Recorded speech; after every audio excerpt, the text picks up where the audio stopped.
Hi, I'm Whitney Jump, and thank you for joining the Dynamics Care AX webcast. I'd like to introduce Russell Goebel, Product Manager here at IBIS Inc. Today our webinar will be on tracking product journeys and calculating true landed cost. So this is part of the advanced supply chain software solution that IBIS offers as an AX, Dynamics AX Global ISV. So the issue that we're trying to talk about today is landed costs, tracking those landed costs. And of course, we live in a global marketplace where a lot of manufactured items are being done overseas or outsourced overseas in China and other locations. So receiving those goods in, tracking the true cost of shipping those products, and then of course getting them ultimately to your own either to your customer door or to your own distribution centers before you ship them back out. You need to capture those costs that are above and beyond just what we consider the true cost of goods sold. So before we talk about the solution itself, again, this is part of the advanced supply chain software solution. The feature that we're covering today is advanced landed costs, which is part of what we call our advanced procurement management module. It is an individually licensed module, however, it's sold and bundled with the advanced inventory management module at this time until we add more features to that solution, and it will be sold as an individual component that you can get. But obviously it's part of the entire suite that you can get from IBIS. Okay, so we're going to talk about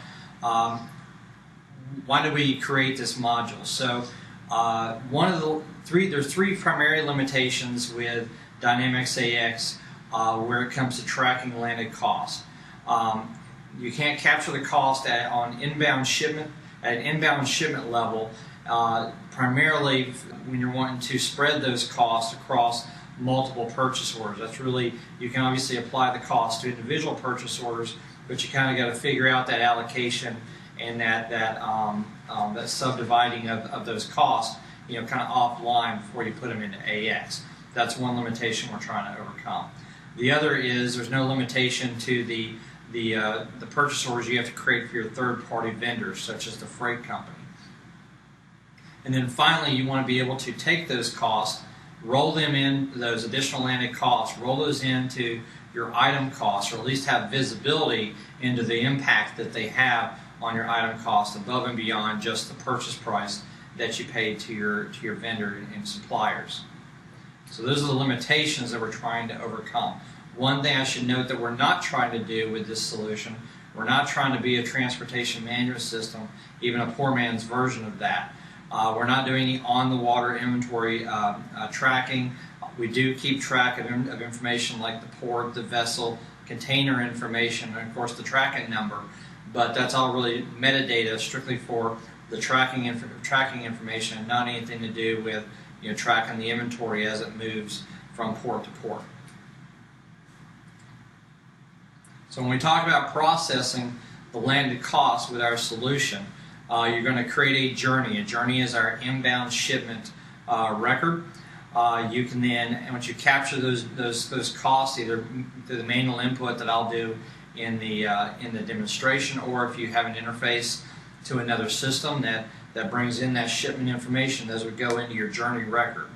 Then you would allocate those costs across the purchase orders and purchase order lines, more specifically, that are part of that shipment. Then you can kick off the third-party purchase orders, and even though they're in the middle part of this process, those third-party POs may come in at the end of the process as well.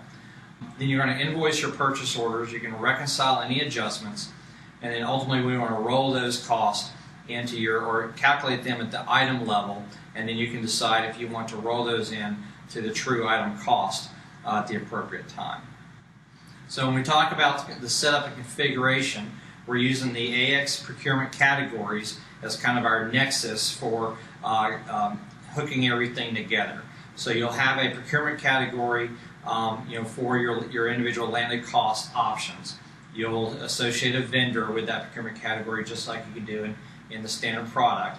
And then we have a new landed cost tab at the bottom that will associate a charges code. So we're still using the miscellaneous charges.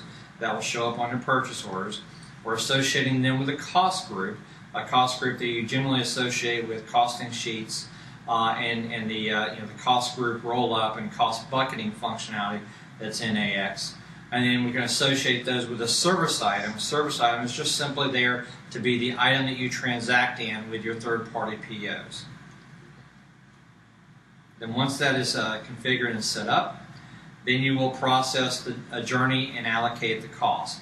The journey, the primary purpose of the journey is to have a record that represents the shipment and keep any of the metadata that's part of the shipment. Again, we do have the vessel number, port information, carrier information, things of that sort. That's strictly there for metadata and informational purposes in terms of for your own internal tracking.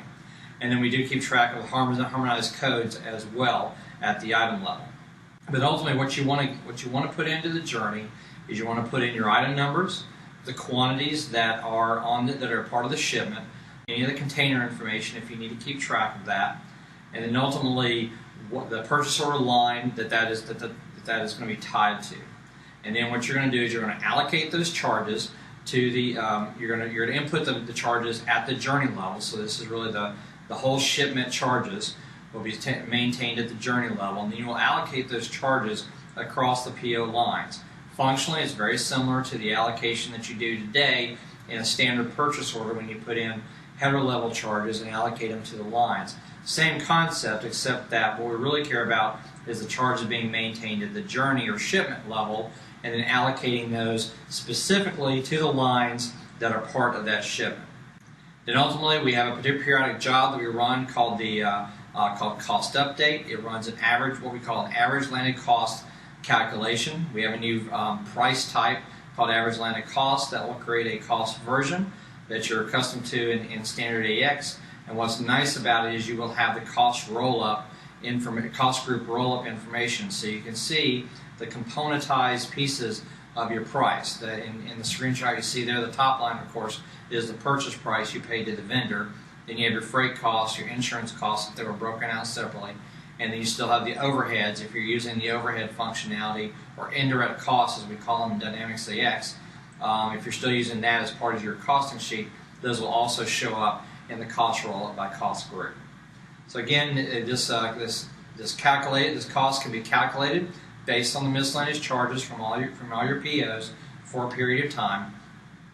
It calculates that average, and you can see the componentized breakdown of that price and where your costs are changing.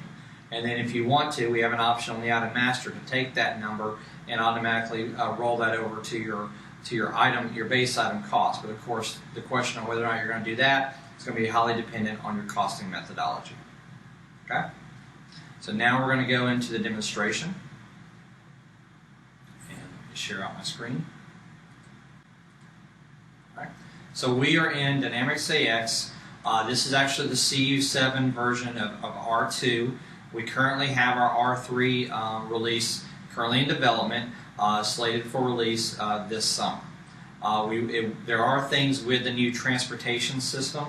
They do have the transportation management system that's in R3 does have a freight reconciliation process that we are in the process of making sure that we uptake and that our functionality will sit side by side and work hand in hand with that freight reconciliation process that you now get with R3, should you decide to take on the functionality that's part of the R3 TMS or Transportation Management System.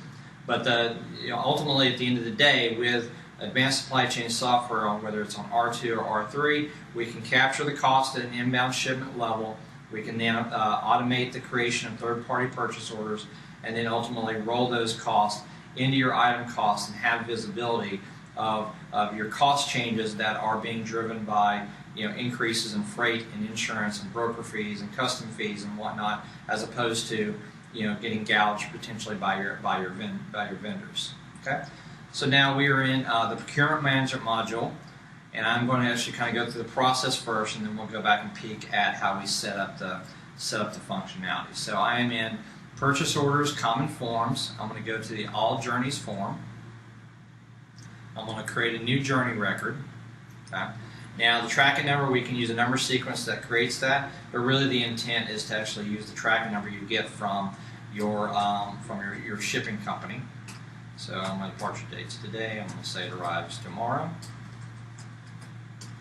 I can put in a vessel number if I have that information. I can likewise put in the port number. This is primarily for metadata.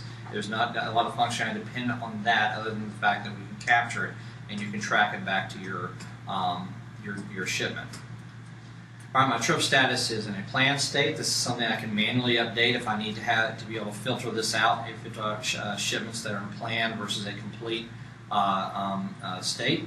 But only what I care about here is my journey line. So I'm going to add a journey line. I'm going to put in item number.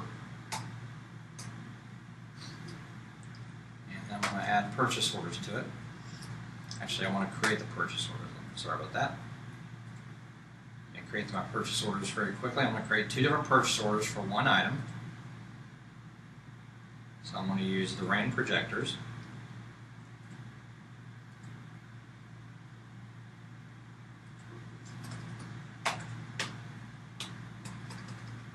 We'll say I want about 20 of that. And then I'm going to create a separate purchase order. And obviously I'm going to do it for the same vendor. It doesn't necessarily have to be the vendor. That really all depends on exactly how your shipments are handled. But in this scenario, it's really a shipment directly from my vendor that I'm having to pay for. So this one's 25. Okay. Now this is just 2 new created purchase orders. They could be in a confirmed state, or they could be in even an invoice state, but the invoice state is going to create the adjustments after the fact. All right, so I'm going to add my line here. I'm going to do item 3. And I'm going to choose one of my open orders. I could choose an invoice order, but again, it would show up as an adjustment as opposed to how I'm going to add the charges this way. I'm going to do a quantity of 20. Now, if I did a quantity of 30, it would yell at me. Because it's just keeping track of. I can't obviously have more on my shipment than I am expecting on the PO.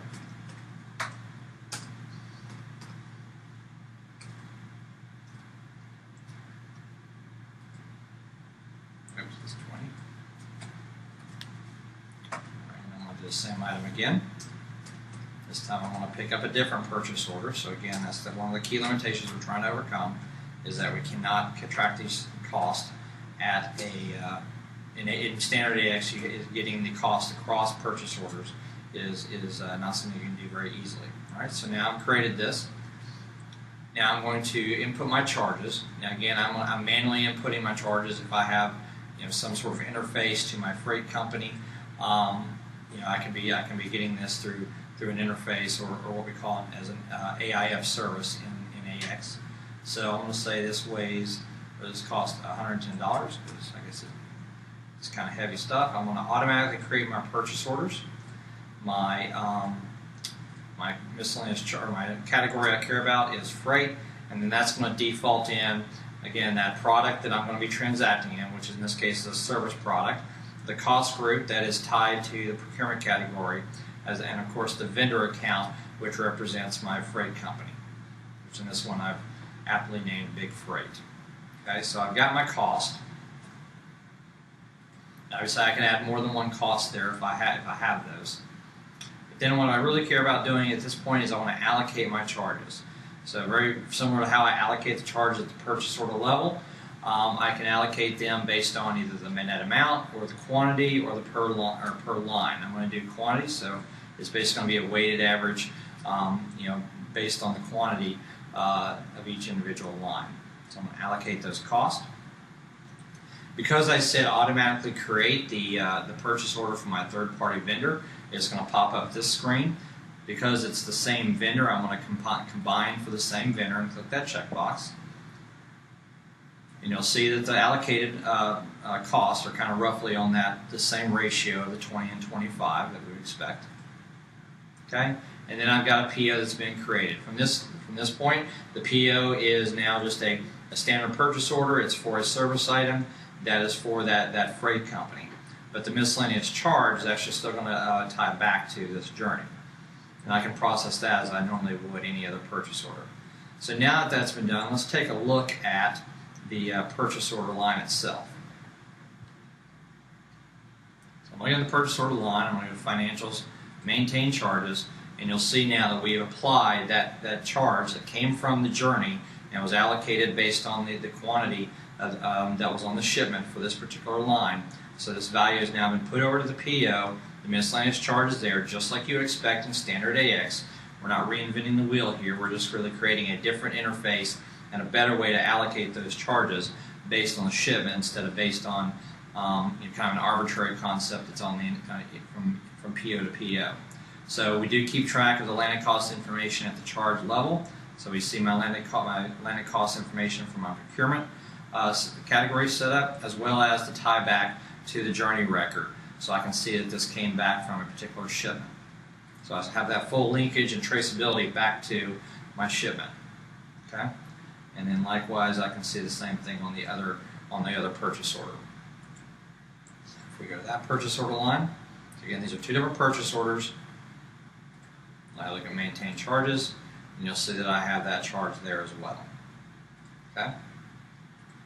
Now, from this standpoint, I can then, I can still manage this journey from a shipping standpoint, and just note that it's been planned, started, or complete. Functionally, it's not going to make. It's really more for informational purposes, because what we care about is allocating this cost over.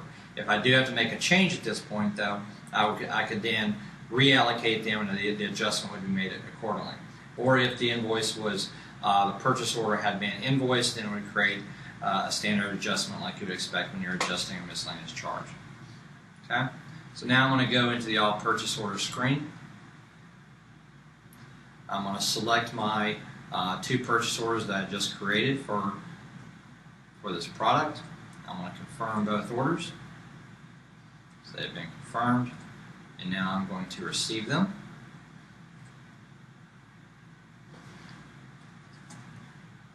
Obviously, the process for receiving may vary from depending on how your company utilizes AX and has utilizing the receiving functionality from an inventory and warehouse management standpoint. But I'm just kind of going fast here to go ahead and move the product receipt along.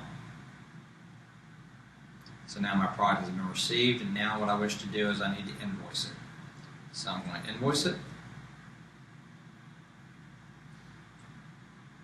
I'm doing this manually. Again, a lot of this can be done through your periodic jobs. You'll notice that the matching logic is still there, because what we've done there is we're still using standard miscellaneous charges, so the matching information is going to work just like it did before. We didn't make any changes there. Okay, so I've got two invoices. I'm going to post those. And that's posting my invoices. And at this point, it's going to be ready then for our cost update to go and pick up the cost.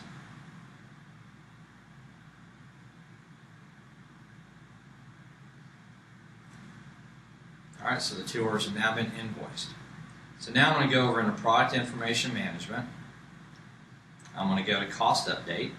So this is a periodic job. Because it's a periodic job, it can be run in batch in whatever way you wish to do it. I'm going to do it for all items. I'm going to do it for the month of May. Click OK. And the average landed cost is processed. Now, we do keep track of a historical cost log, so we have a number of different costs that we've added to the system that get tracked as they're changed. So you'll notice in that calculation job I just ran, we'll have this new cost that was applied. So this was the old cost.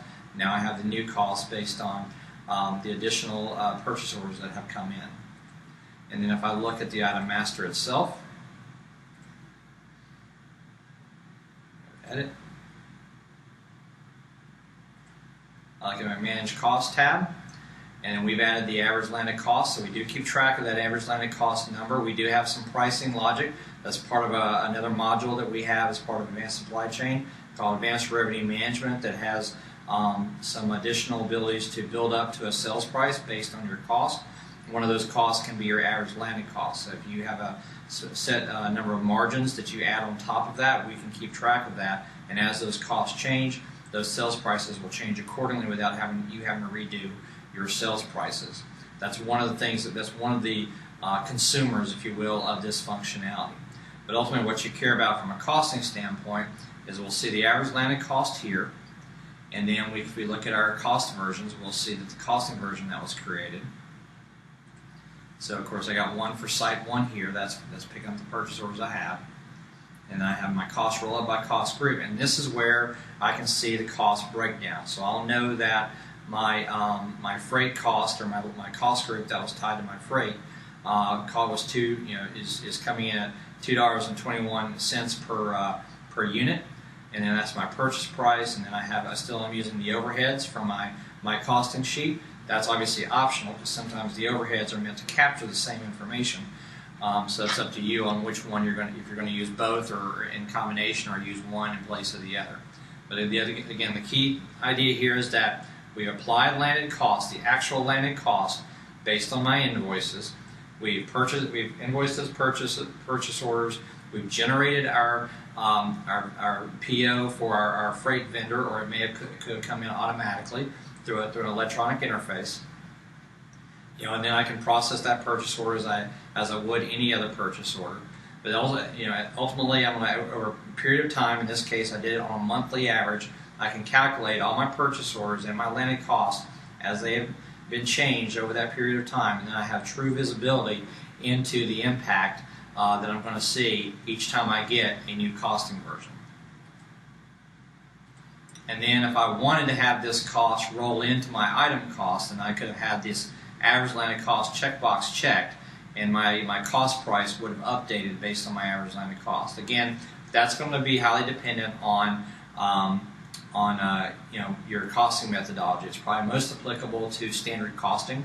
If you want to take the average of your last period of time's purchase costs and then make those your next period's standard costs, you can do that. That's one of the things that we can do with this functionality. Okay, so just to do a quick review on the setup of it, when we go into procurement,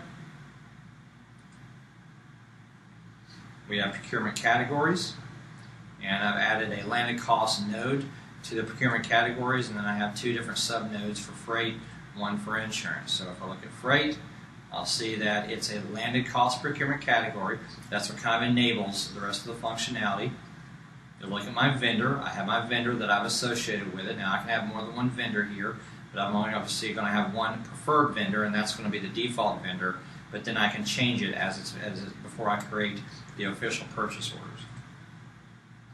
Then on the landed cost tab, that's where I'm going to associate my products. In this case, is a service item that I have in the system. And then I have my charges code. That's my standard charges code that's going to show up on the purchase order. And then I have my cost group that can be associated with the costing sheet, or more specifically with the actual charges code that's going to show up in your cost group roll up when you're looking at the individual unit cost after your calculation has been run. So that's really kind of how you tie everything together to enable this functionality. The other main thing about the cost group is we do have a new type now that's called landed cost. So the cost group type is landed cost. That's above and beyond direct materials and direct manufacturing and indirect costs that you have in the standard product. Okay, so that is our landed cost functionality. Again, the idea is that I can capture my cost at an inbound shipment level, and I can allocate those costs to all the individual purchase order lines, regardless of the number of POs, regardless of the number of items on that shipment. I can allocate those charges across all items, all the purchase orders that are impacted for those quantities, and then ultimately I can roll those costs into my item costing that I can see at the end of the day what's the true impact of my landed cost above and beyond just what my purchase price is for my individual items.